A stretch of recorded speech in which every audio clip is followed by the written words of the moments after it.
Hello, everyone, and welcome to Marsh & McLennan's Better by Design. My name is John Doyle, and I'm the president and CEO of Marsh. It's my privilege to moderate this session, Elevating the Role of Cyber. As you all know, cyber is certainly not a new trend. However, with the pandemic, a lot of trends have accelerated in the area of cyber risk. Trends around remote working and digital transformation, of course. And that's created new urgency to develop next-gen tools and safeguards to help protect companies' data and defend off cyber attacks.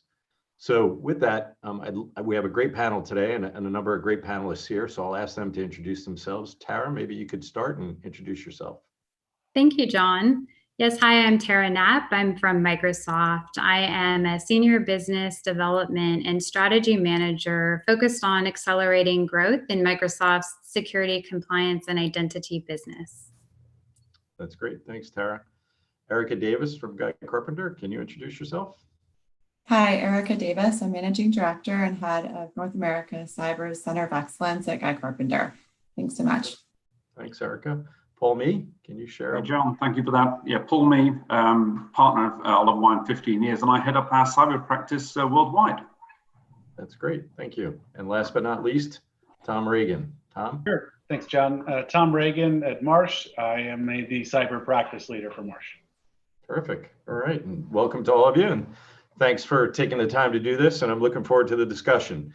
So I've got a number of questions that I'll throw out to our panelists here to get the conversation going. But I think it'd be a more rich discussion if our participants could send in some questions as well. So what you need to do is expand the right-hand side window, as you can see on your screen.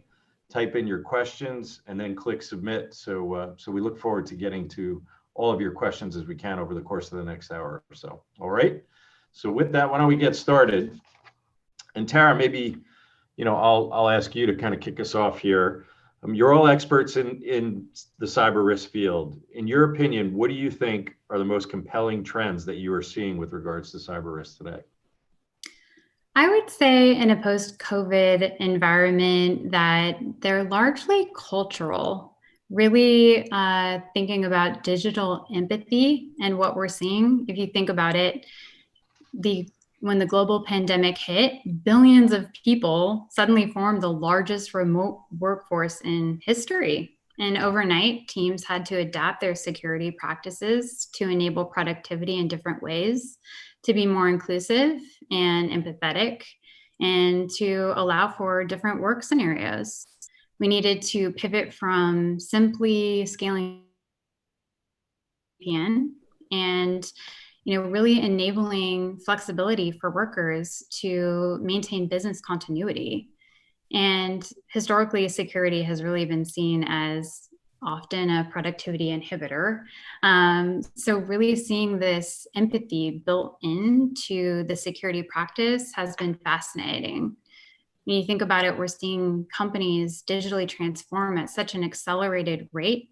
Currently, things that would take 2 years are now taking 2 months. And so that's really requiring a lot from security practitioners to lean in. And I think that this will prevail beyond the pandemic, where security companies are looking to build technologies through enablement, flexibility, increased collaboration and flexible collaboration, and really designing around better end user experiences. That's terrific. Thank you. Tom, what are you seeing? Well, I think like Tara, I see the practical side effects, right? I mean, when we talk about cyber, we talk a lot about some of the threats and the attacks. We see obviously a significant increase in ransomware over the past year. We're on track to see more than 1,000 events for Marsh clients in the US alone. We see a lot of talk about changes in the security environment, right? Talking about zero trust environments, security operations architectures, right? There's a lot of issues there, but from a risk perspective, I really think there's 3 things that are important for business leaders. One is the democratization of cyber events. What's been remarkable over the past couple of years is just to see how widespread cyber events, they really are across all sectors, all segments of the economy. Organizations of every shape and size are being very negatively impacted by cyber events. And so it's no longer an issue of certain sectors like healthcare or retail. It's not an issue of just big companies. It's really getting into firms of all shapes and sizes. I also think the pace of cyber events is astounding. So events that used to unfold over a series of days or weeks or even months are now coming on and being resolved in a matter of days or hours, right? So many ransomware events are started and end over a weekend.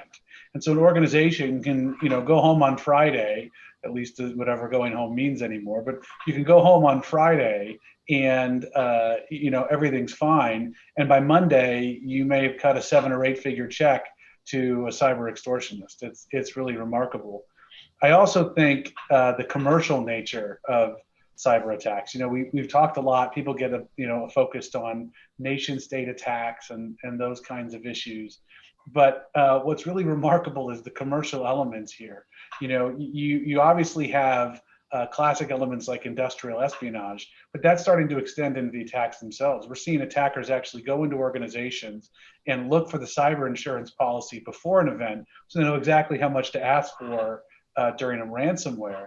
And then when they're actually dealing with the ransomware, many of these criminal gangs offer help desks. In fact, in some of these recent events, you've been able to watch the negotiations live as the organization is on a public forum trying to haggle over an extortion agreement in real time. So that commercialization is really remarkable. And I think more than the security, more than the technical, it's that widespread business impact that I started is a critical trend around cyber risk. Wow, it's incredible. I'm glad you can still keep track of your days. I can't tell Friday from Monday anymore, but I'm glad you're still on top of it. So, obviously the pandemic first and foremost is a, health crisis and a human tragedy, but there have been, some silver linings, and I would imagine there'll be, some good lessons learned. Paul, what are some positive takeaways around cybersecurity that you can share with our participants? So I think the ability to collaborate and share information in safe environments is strong compared to what it is before. The flexibility to use information on your terms, and we've seen productivity go up in certain areas. I do think there are still challenges, and I think we haven't yet seen, for example, a spike in insider risk associated with that. We're seeing more people work in remote circumstances, which frankly are more difficult to control than typical commercial environment, whether it's family, whether it's people being able to take pictures of their own screen, exchanging data in maybe less controlled manner than others. So I think while the productivity gain has been there, we are actually making some trade-offs with insider risk that we've yet to fully control. Erica, lessons learned from your point of view in 2020? Yeah, I think the lessons learned are largely around managing emerging risks as a whole. I think we're realizing new parallels between cyber risk and other emerging risks. And when we compare COVID-19 risk characteristics to cyber risk characteristics, there are some unique and unexpected similarities. The manner in which it isn't geographically contained. Tom mentioned how cyber risk is affecting businesses of all different shapes and sizes. We're also seeing various impacts that these emerging risks could have to businesses. So cyber risk stretching beyond operational disruption, creating financial distress, affecting supply chain dynamics, and creating other potential liabilities. So the nature of these risks are far-reaching. They're almost nonlinear in the fact that there may not be insurance policy language that directly addresses them. And that's creating some rather massive aggregation potentials for the insurance sector in particular. So I think given all those shared risk characteristics, we're evidencing these critical insights as a result of COVID into how a systemic cyber event could look and feel to the business community. John, just on that point that Erica makes is a really good one in terms of the similarities between COVID and cyber, and also how you deal with them. How you deal with a cyber event is typically to go to a security operations center, where lots of people come together and they work as teams and they collaborate in close proximity to deal with a major event. Well, that's been hobbled quite significantly You can't sit in proximity. You can't have your analysts and your security specialists all in the same domain, dealing with the situation the same way that you had to before. So we've also had to learn some new ways to collaborate at distance. And I totally agree, Paul. And I was just going to mention also that, the companies, the businesses who invested proactively, right, in that network architecture and those sort of security controls are the ones rebounding quicker to the dynamics that Paul outlined. Yeah, I'd say we talk about that a lot, right? This idea about cyber resilience, and I think again, both the pandemic and cyber risk generally indicate that need for resilience. The reality is that events like these are oftentimes actually outside our control. What is in our control is how we respond to them, and do we embrace the inevitability and prepare to respond, rather than try to either avoid the situation, hope it goes away, or try to prepare and prevent something that really is in some ways uncontrollable. So I think that theme of resilience is a critical lesson for business leaders in multiple fronts. And if we're learning it at some considerable expense on the back of the pandemic, hopefully we can internalize it and action it before cyber starts to affect our individual businesses. Speaking of resilience, or an area of needed resilience, Erica, you mentioned supply chains earlier, right? That's certainly an area where we've seen with the pandemic, you can see real meaningful disruption. Do you see the same potential with a cyber event, given the interdependency and digitization of supply chains? Yeah, absolutely. I think we focus on supply chains. Some of the results of COVID showed us how the pandemic is accelerating these organizational upgrades to businesses' digital transformation. And that was a trend that was already well underway right before COVID-19 actually came to light. We saw societies increase on, increasing reliance on technology, and, both overtly, right, with direct business partners, but also more subtly, more discreetly with their business partners. And so as we saw this interconnectivity take shape, it creates this dependency web, if you will, across businesses. And I think that supply chain is, again, going back to the idea of aggregation and sort of systemic potential, is something that, COVID really validated as a real market concern. Anyone else noted any particular trends around supply chain in their conversations with businesses? Well, let me just make a quick comment on, John. I think it's sharpened people's focus on third-party risk management, where we'll see increasing organizations that may have their own standards now making sure they're applied to the immediate suppliers and even fourth parties to make sure that supply chain does have resilience.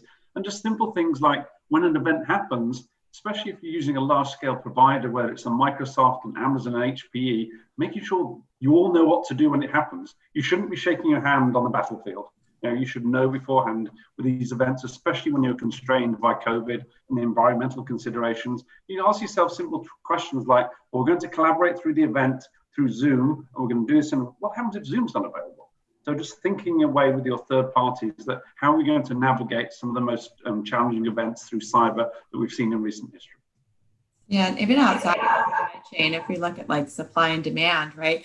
I don't know, somebody made a comment earlier, a client I was working with, and they said, we wouldn't have imagined Zoom as being a critical provider, right? March. And so that whole idea of not just supply chain dynamics, but also supply and demand and the way things have shifted. And I think, to Paul's point, the way we saw organizations rebound in light of COVID really cast like new criticality to the importance of business resilience and business continuity planning. So Tom, I mentioned, in my opening statement that businesses are accelerating their digital transformation. They're embracing technology, faster and are more open to it than ever before. Many businesses don't see the cyber risk as a real barrier.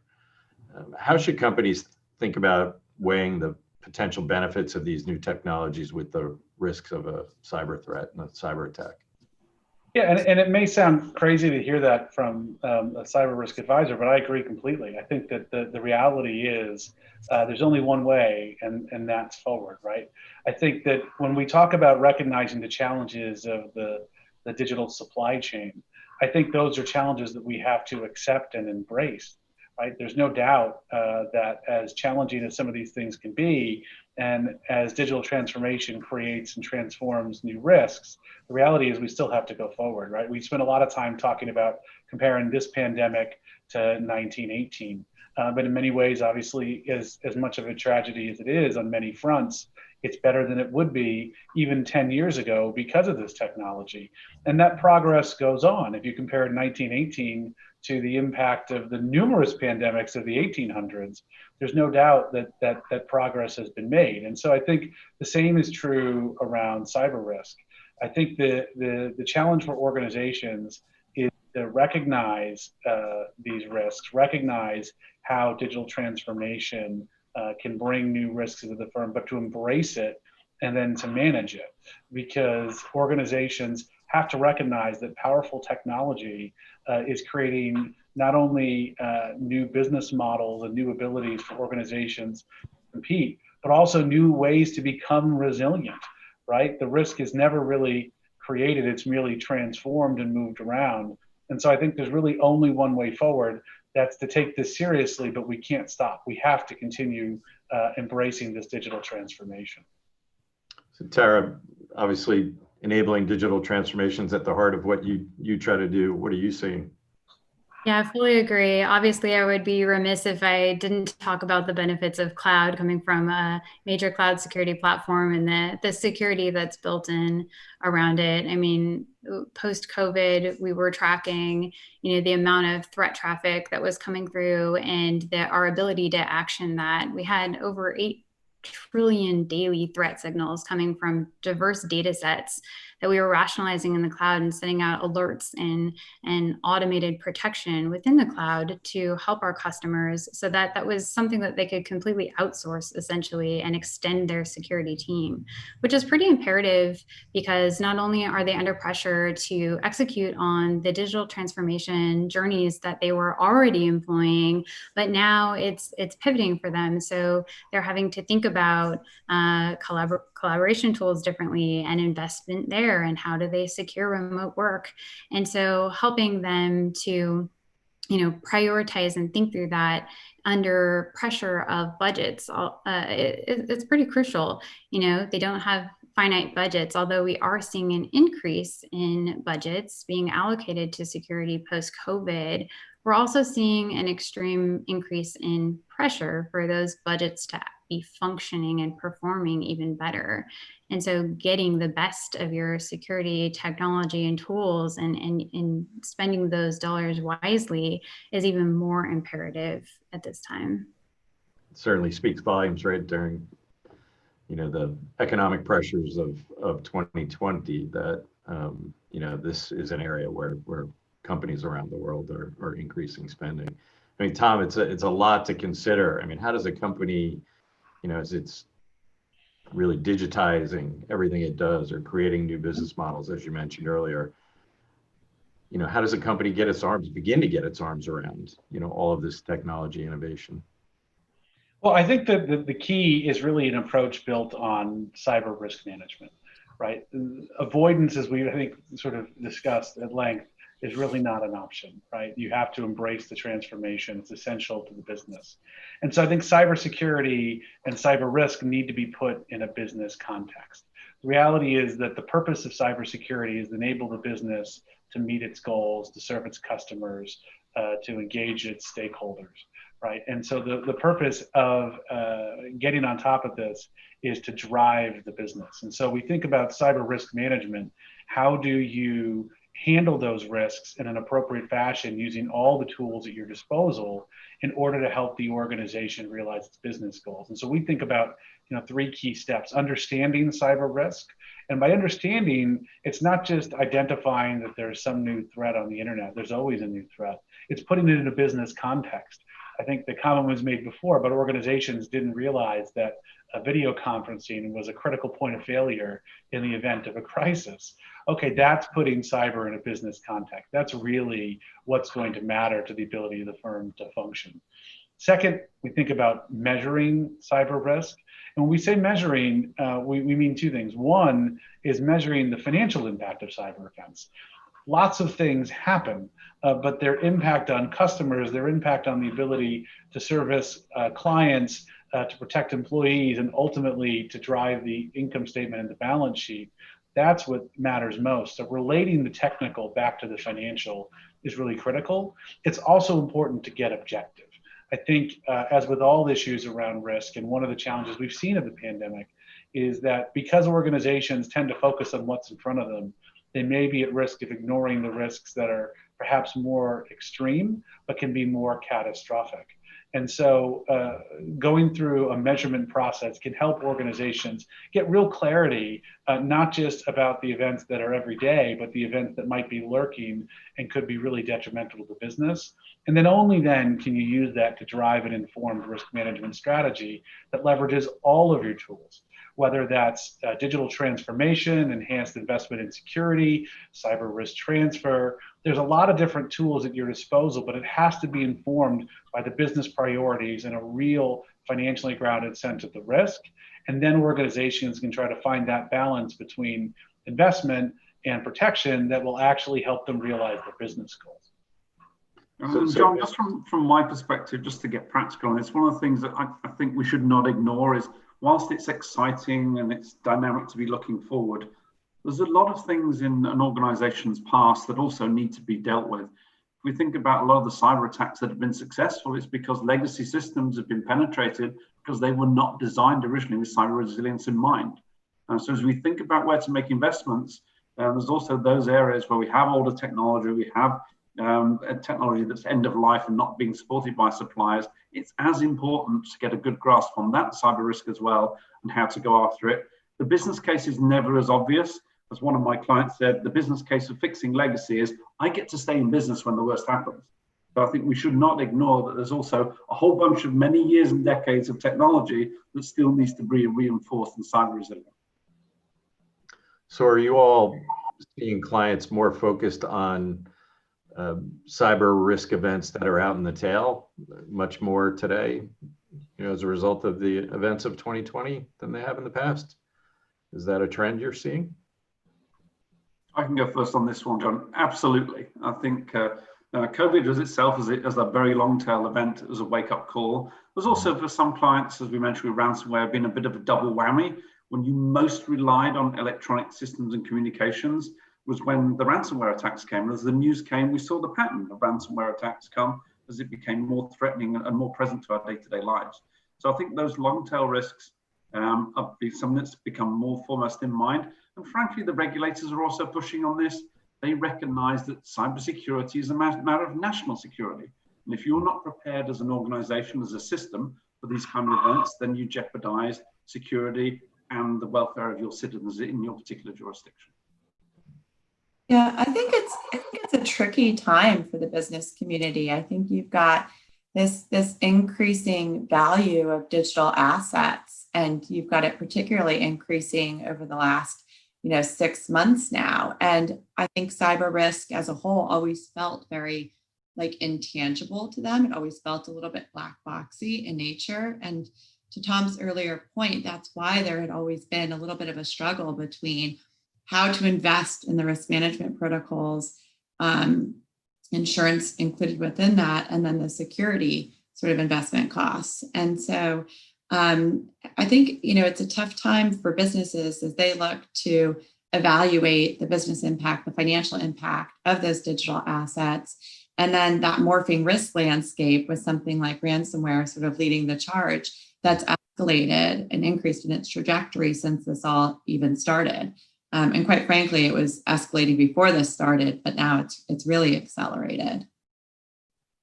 Yeah, I've certainly in the conversations I've been having with clients at Marsh, not just in cyber, but tail risks. And I think it really, as Tom mentioned, to the, really probably the headline of resilience. Our conversations have moved from an efficiency focus to much more of a resilience focus. And it is a very, very challenging time for our clients, of course, in this economy to have to begin to, really reframe, how they balance those risks and invest in those types of defenses. So, Tara, maybe you could help us. How does a business begin to reframe that challenge and add support to their defenses and risk mitigation strategies?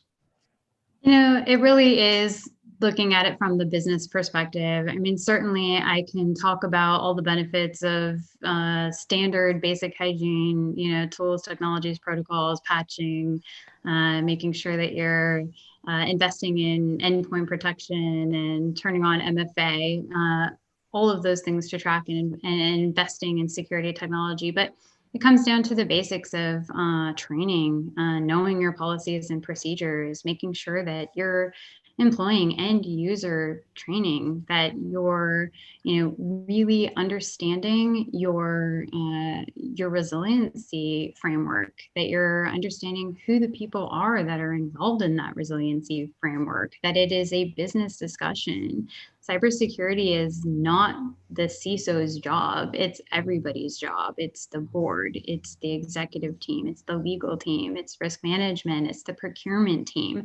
Everyone has a role to play, and it has to become more of a business-focused conversation rather than just a security technology conversation. I mean, even if you think, as we go back to the procurement discussion, around policies that you can employ, do you know if your company is requiring your suppliers to retain cybersecurity insurance, and to what extent, and are they adding any proof of that policy language, and what does it entail? And so how are you seeking protections, outside the normal cybersecurity strategies that can really, really impact your business and really influence, that are small changes that could influence or have massive influence on your cyber resiliency overall. So making sure that you're focused on that from the top down, from a business perspective, making sure that you are aligned as a team, that you're connected to that resilience strategy,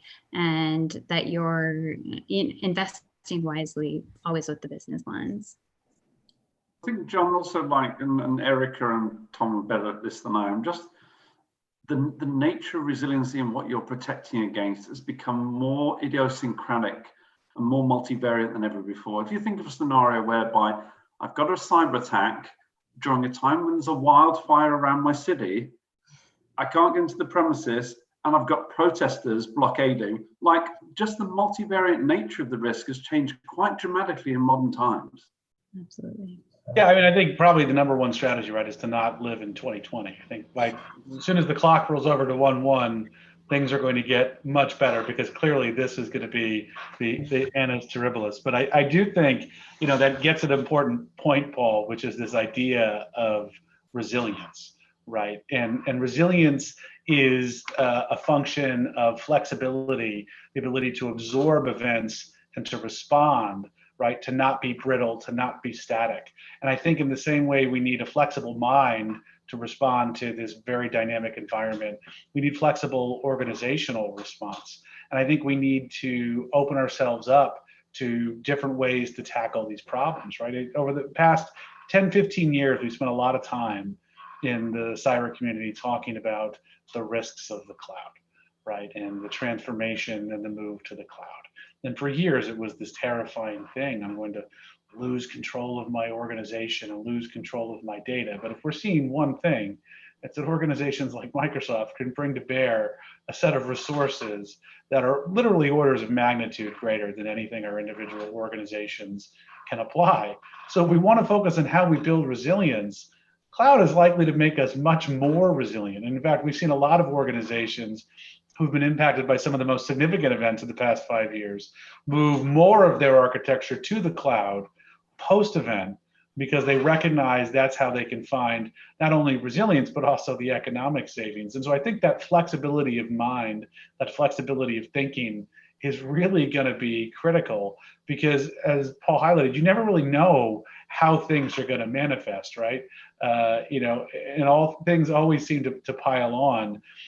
I also would agree with Tara that the importance of practice, resilience comes from practice and rehearsal. We see dramatic differences in outcomes for firms that have either unfortunately already gone through an event, but certainly the more rigorous firms practice and rehearse their event response.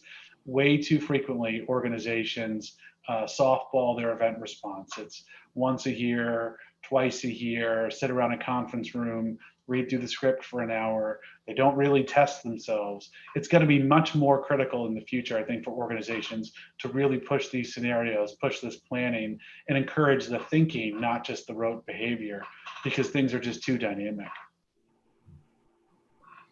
Well, Tom, as you know, some in our country here have suggested we won't have to wait until 2021. It might be early November, when it's all over. So we'll see.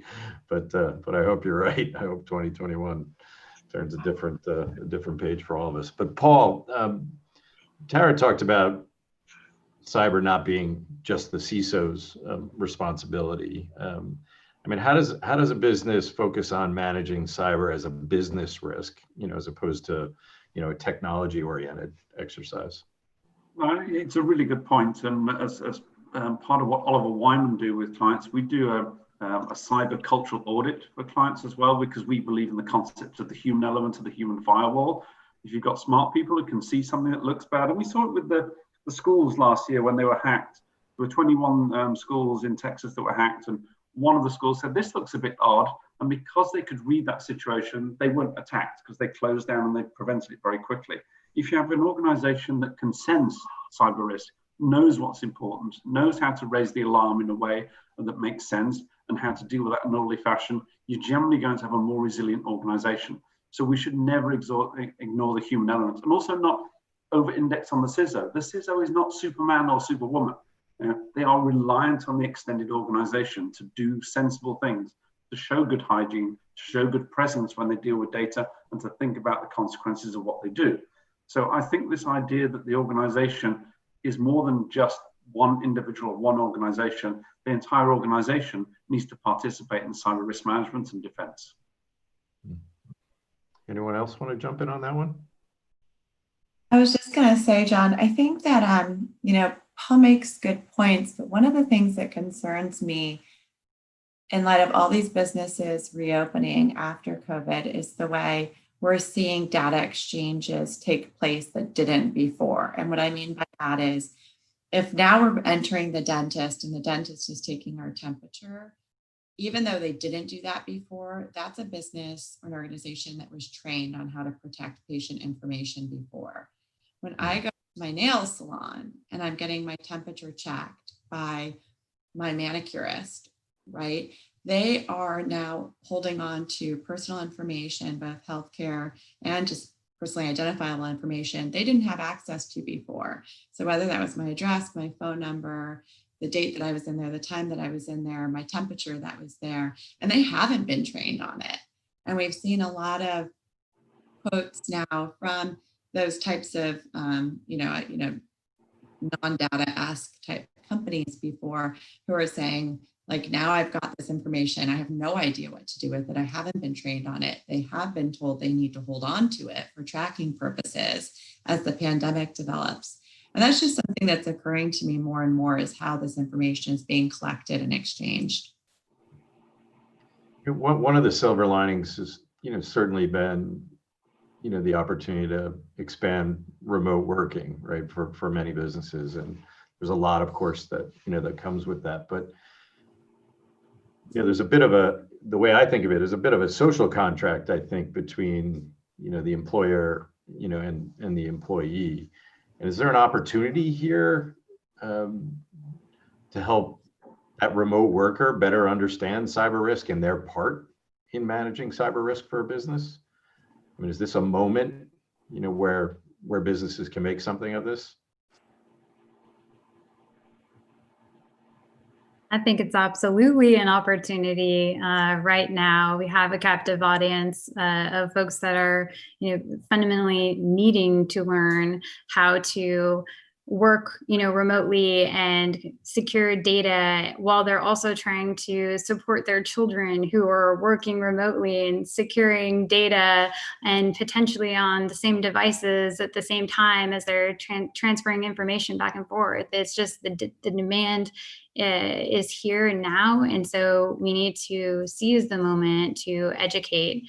And I think, businesses really need to take that on as a fundamental priority towards cyber resilience and really demonstrate the necessity just through the experiential learning. I think that the workforce will be more inclined and more susceptible to understand that in real practice.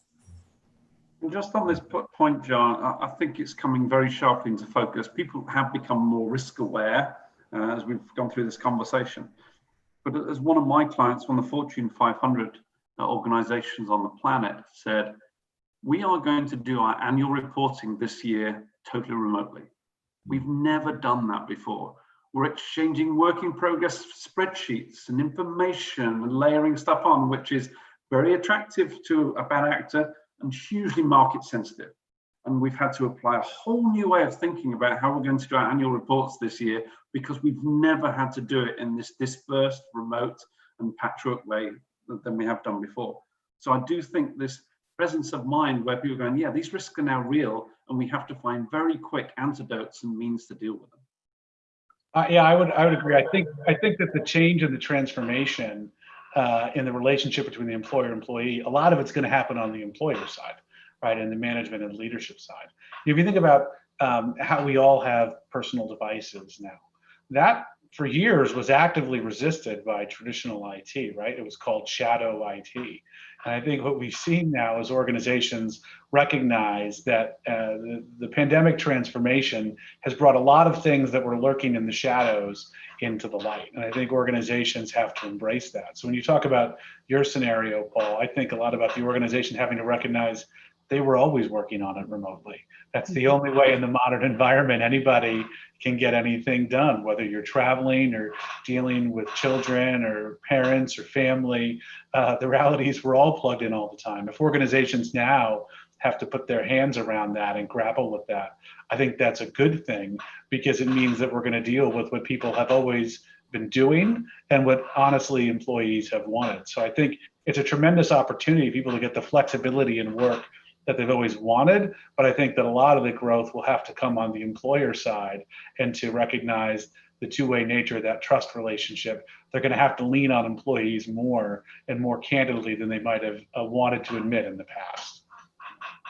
I couldn't agree more, Tom. We're definitely seeing this trend for demand for new solutions and new technologies, which were emerging around insider risk management and technical solutions that can help employers really wrap their arms around the data and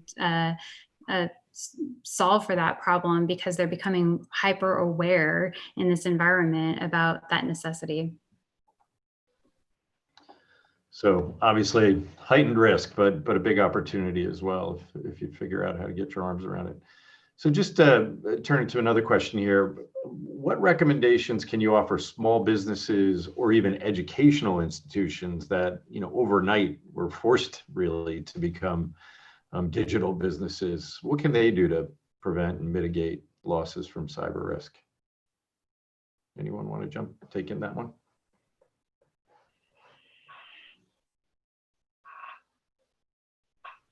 Tom? Well, I think first of all, I think that again, you have to embrace it, right? This is a thing that's here.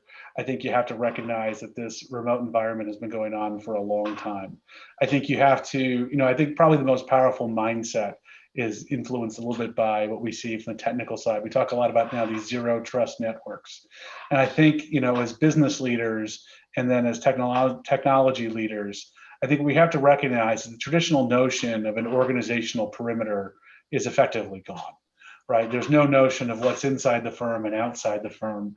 Things move inside and outside with such fluidity. Even on services that you think you own, you have to recognize there are probably 10 providers in the cloud just to get into a basic web page. So organizations have to really embrace this zero trust mindset and recognize that wherever people are, you can't trust that environment in any circumstance. And I think that means that has to have a big influence in terms of preparedness and design of both recognizing that remote work is going to be inevitable, but also that the threat perimeter is everywhere your employees are, regardless of whether they're on campus or not. Got it. Got it. So I just want to open up to questions from participants as well. So again, you can see on your screen, expand that right-hand side window and type in your question and then click submit, and the panelists would be very pleased to address your questions. So while we're waiting to get more questions in from participants, let me throw another one out here.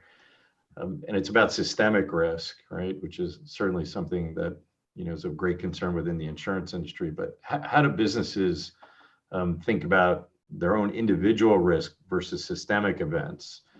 You know, it seems to me that individual firms, you know, what is it that they can do to help combat the systemic event?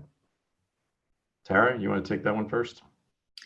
Yeah, I would say, I mean, systemic risk is obviously top of mind for us as well, being a cloud service provider and knowing that we have potential aggregate risk in the cloud. And it's something that we've been talking quite a lot with the insurance industry about, a two-way conversation to both understand those risks from a technical standpoint, from a business standpoint, to make sure that we're always evolving and mitigating that risk to the best of our abilities to help customers who are retaining their information in the cloud be best protected, and think about the residual risks.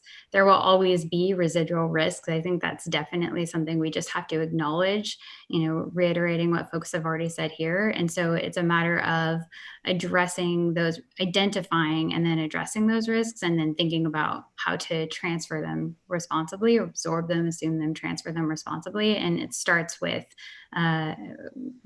just knowledge and education, knowing what those risks are and where they lie. Paul, how are your clients thinking about systemic events? But there's a few things. One is to think about how realistically those systemic events could impact them, especially in financial services, where you can get a small event can affect the entire system, like we saw with the global crisis 10, 12 years ago. I think there's also, I don't normally like to say this, for government here. If you think about, you know, the systemic risks affect a society, they affect the entire commercial arena. There are certain safeguards that you can lobby for, that you can put in place, either as associations or people who work with government, to say, when the worst happens, what will we do? Whether it's things like flood protection, like we see in coastal areas, like we've seen with certain protections for certain sectors through the COVID event. The things that are too big for one organization to handle do require collaboration and associations to work with governments and other influential entities to say, what will we do should the worst happen? Erica, I know insurers are quite worried, right, about you know, a systemic event and how that risk might aggregate. You advise, you know, many of the largest insurance companies in the world. How are they beginning to address it? Yeah, I mean, it's an interesting point to pivot from how the business community is thinking about it to how that affects the risk transfer landscape. We talked a little bit about, you know, just looking at cloud providers as being sort of a source of systemic events. And Guy Carpenter had actually done an industry law study in 2019 called Looking Beyond the Clouds, that looked at other catastrophic cyber scenarios and ways that the cyber insurance market needed to develop in order to absorb the potential for some of these systemic impacts. And I think, you know, one of the lessons learned from COVID, as I reflect, is the way that this manifesting sort of uncertainty about the risk landscape has a tendency to stifle innovation. People are thinking about, there's so much I don't know, and I need to focus on what I don't know. And that makes me want to sort of course correct and stay the traditional path when it comes to particularly risk transfer solutions. And I think we need to break that habit. Like Tom talked earlier about being agile and being flexible, not just with sort of solutions, but with our minds. And I think about that a lot in terms of the risk transfer solutions that are available to this business community. How do we develop a market that can absorb and sustain these events and balance that sort of thoughtful innovation with financial viability? And that's a struggle right now because you've got cyber risks are up, digital asset values increasing, you've got cyber crime rapidly escalating, and you've got a cyber market that is sort of tepidly responding because there is the potential for this massive aggregation. And so I think there's a little bit of a push-pull dynamic happening in the industry right now. Certainly something I challenge myself with. What sort of scenarios could create those events? How do we develop a market and flexible, innovative risk transfer solutions that are forward-looking enough that businesses want to adopt them? Are insurers and reinsurers investing quite a bit in modeling for cyber events and systemic events in particular? Absolutely. There's a tremendous investment happening across the industry about modeling not just what these events could look like at an individual business level, but also how they look in an aggregated view. So across whole portfolios, to understand, what sort of catastrophic events exist, what lines of business they might impact, right? Because it isn't just the cyber line of business. It could potentially be, property or other non-cyber lines of business. So what the sort of financial impact of those events might look like. Tom, are you noting any trends in your discussions with insurers around their modeling efforts and how that's impacting their risk appetite? Absolutely. I think that, to follow on what Erica said, I think the insurance community is really continuing to try to get its hands around the scope of this aggregation challenge. And I think probably the biggest, challenge that I see is that, we know at some level that points of aggregation in the cyber economy must exist. It's just very difficult for us to know exactly what they are. In the physical world, right, you know where things are and you know where assets are. In the cyber world, it can be very difficult to figure out who is next to you in cyberspace, and that changes. That can also be a source of resilience, of course, right? Because firms can adapt. I think the challenge is that organizations need to recognize that yes, there are these points and these pools of concentration at risk, but then when you get to these cloud scale environments, the level of resource, the level of capability that can be brought to bear on this risk is really kind of unprecedented relative to what the individual firm can bear. So I think, the challenge to bring it back to that question of individual firms and their individual risk versus the systemic risk, I think it's a little bit like anxiety and fear of flying, right? People get really worried about fear of flying because it's this catastrophic event out of their control, when the reality is, statistically, you're much more likely to have a problem in the car on the way to the airport. I think that's probably the same way that firms might want to think about the balance between individual risk and systemic risk. There are always systemic risk, but there's a lot of people working really hard to protect that. And probably you'll get better returns by working on trying to make improvements to your own firm. That's encouraging. Go ahead, Eric. No, I was going to say, it's also one of the challenges with modeling right now is keeping those scenarios relevant. We would have made assumptions regarding, work from home environments that would be really far off given our current state. We talked a bit about ransomware earlier, used to focus a lot on the first party effects of ransomware. And now we're seeing, liability as regard to, data exfiltration from ransomware increase. So how do you keep those sort of nimble enough to stay relevant given the current cyber climate? I fully agree, Erica. And I think that it requires really strong collaboration with the tech industry and the insurance industry. And it's been great to see some of the innovation coming out of those discussions, really directed at exactly this point, understanding aggregation and risk, modeling, data analytics, and really looking to not flee from that innovation, but embrace it and look to develop new business models for the enterprise customers.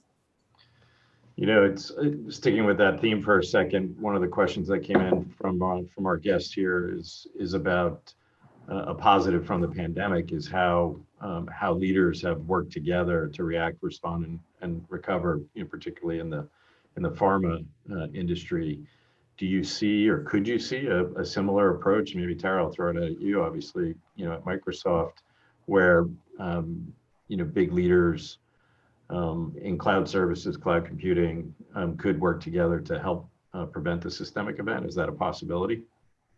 I do see that as a possibility. It certainly is something that we look at, at the forefront of looking at digital peace efforts and collaborating with others in the tech industry to really be focused on solving cybersecurity threats. That's a primary platform of ours. And we do see that it will take other industries, such as other industries involved in risk, like the insurance industry. And as Paul was saying, potentially working with governments, to make sure that there is the right environment to foster those solutions. I'd like to think that also that this kind of risk and the events around it and the collaboration is educational and a little bit of a wake-up call.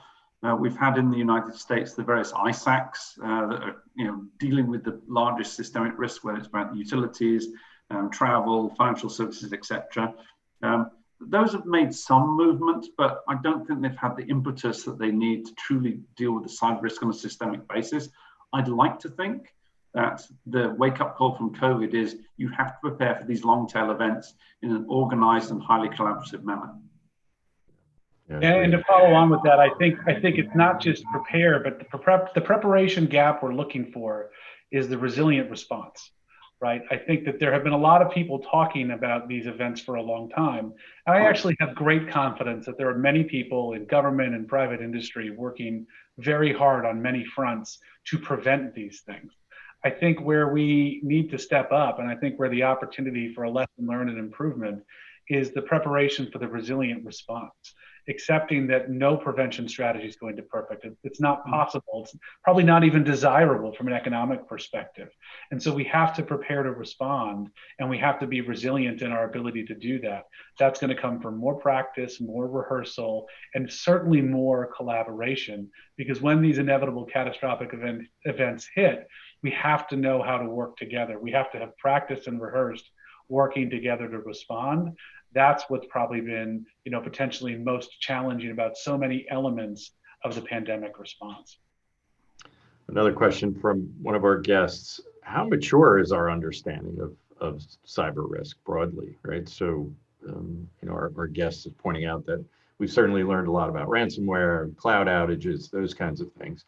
But what's out there that, our guests on the line here are not even aware of or thinking about?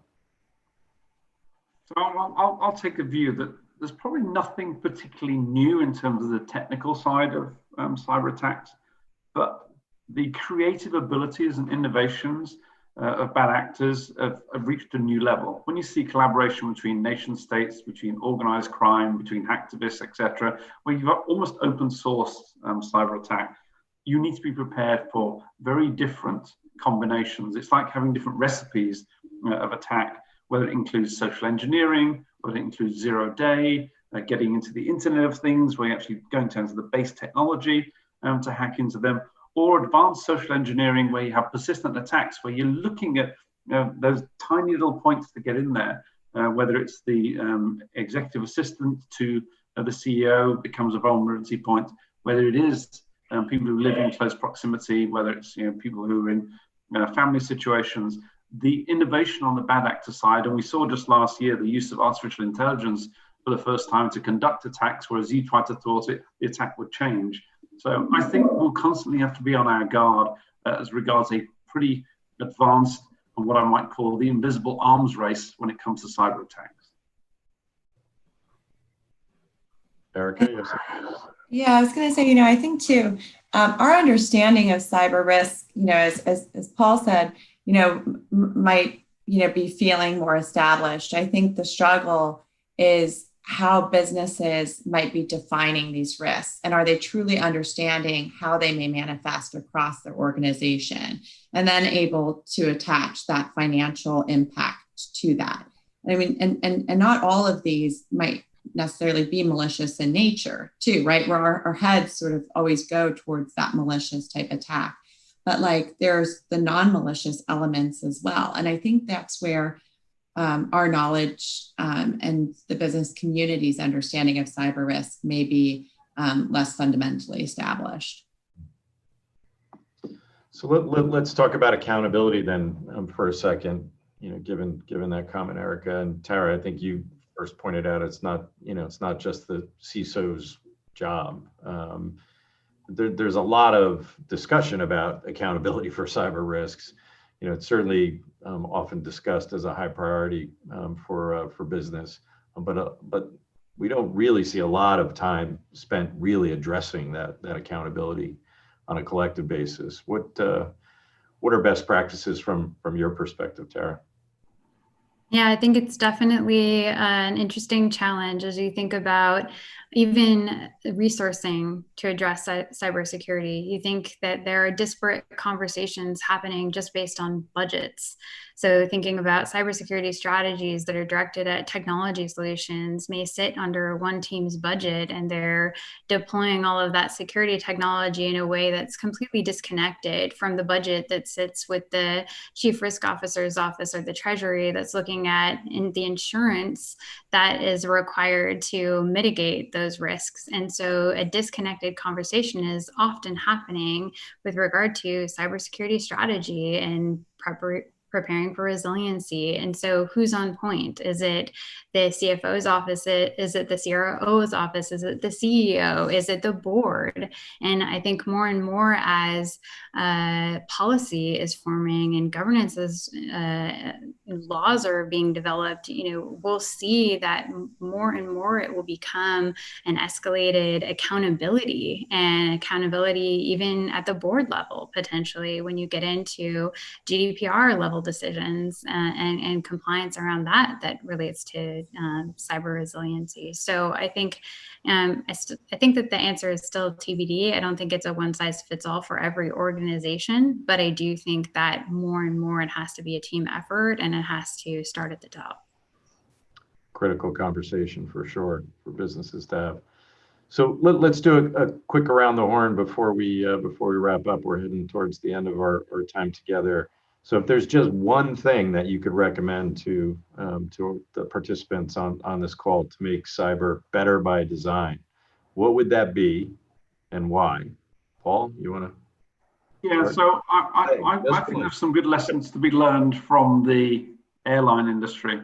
If you put an engineer and a pilot across the table, it's probably within 3 exchanges they talk about safety. It is paramount to the airline industry. And I think that's what organizations need to do, where there's a conversation about cyber, there's a culture that emerges, and it's a positive thing you talk about where you help each other, you warn each other. In the absence of that conversation, like we see in the airline industry about safety, it's always going to be something that's obscure, or the bogeyman or the CISO will deal with that for us. Erica? Okay, so unexpectedly, I'll follow the airline theme. Remember, I think it was the Southwest CEO who made a comment after their outage, and if I remember, the financial impact was like 400 and something million. And the quote was, we've never expected a loss like this one. And it struck me as so ironic because it was a segment trained, it's the airline industry in disaster recovery. And so the fact that Southwest was most tripped up about a cyber event, right, and not some aircraft loss or loss of life, I thought was rather astounding. And I think this is just something that businesses are going to be struggling with for quite some time. And we've seen shifts in the risk landscape. We've seen shifts in the threat vectors, and we've seen shifts in the valuation of these digital assets. And so keeping pulse of the developments, the solutions available, Tara spoke about the educational needs needed organizationally, is going to be fundamental to the resilience and the viability of these organizations going forward. Tara, one thing from your perspective? Yeah, just echoing what's already been said, essentially just really explicitly, cybersecurity is not a tech issue. It's a business problem. It's a business problem that needs to be solved with a business hat. Tom? To build on it, I would say competitively resilient, right? I think we've driven home this idea that organizations need to have resilience to protect themselves, but also it's a source of competitive advantage. The purpose of resilience is to enable organizations to take risks, to make investments, to embrace digital transformation and challenge.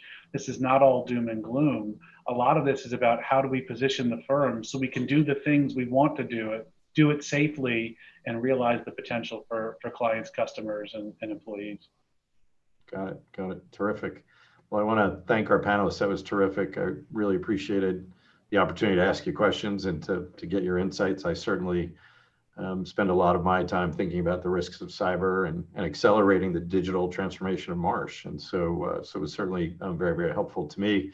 I want to thank everybody, all the participants that listened in, for your engagement, your questions. We really appreciate that.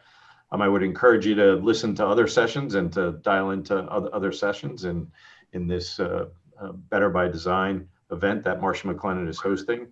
As you plan to exit this session, I would please ask you to hold on momentarily. A poll is going to appear before all of you, and we'd ask you to complete that poll. Your input there will help us co-create a report from the future down the road that we will share with all of you. So thank you again for listening in.